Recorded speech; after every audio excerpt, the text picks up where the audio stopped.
How's everybody doing? This is AKA OnStar, and I'd like to welcome you all out to another episode of BattleMAG, where we try to confuse Battlefield 3 for another game altogether.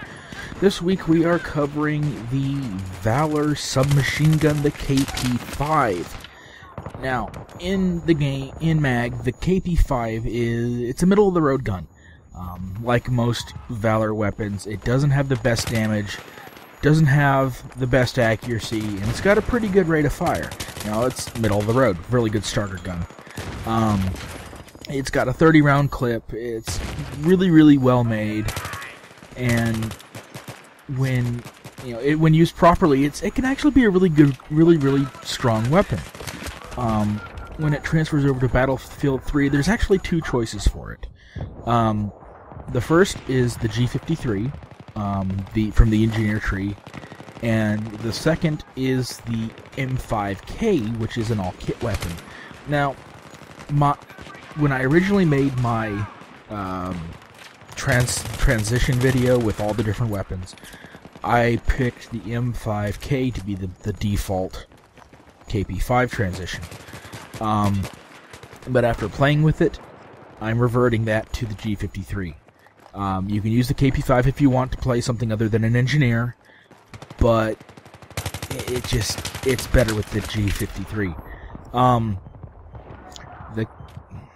The attachments for the M5K are the same. For the G53, you can use the holographic sight, or iron sights if you wish, and you can use the suppressor. Not listed on the video, but I'm saying it now. You can also use the extended mags because you need it with the M5K. That's another reason why I like the G53 better, is it matches ammo capacity across games better.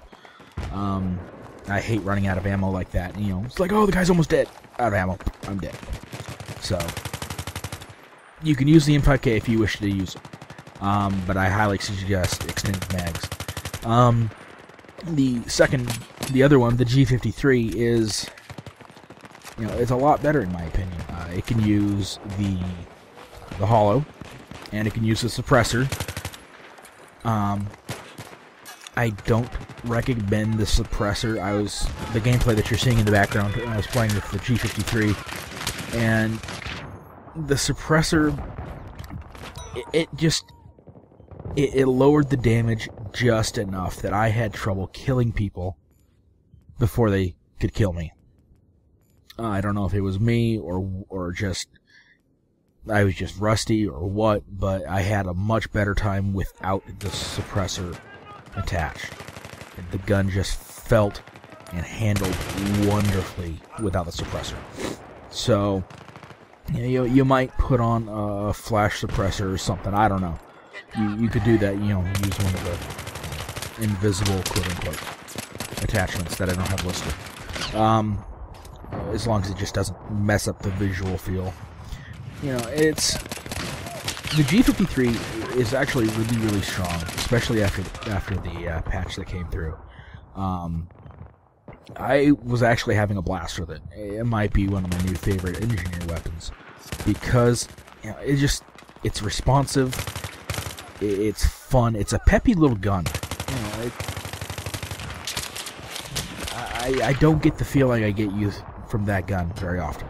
So it was really fun to, just run around with that gun. I was playing nose hairs, TDM. It's just my usual for, unlocking attachments and testing guns out.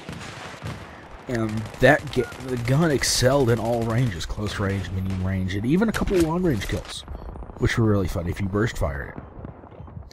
So, I really like this weapon for this loadout.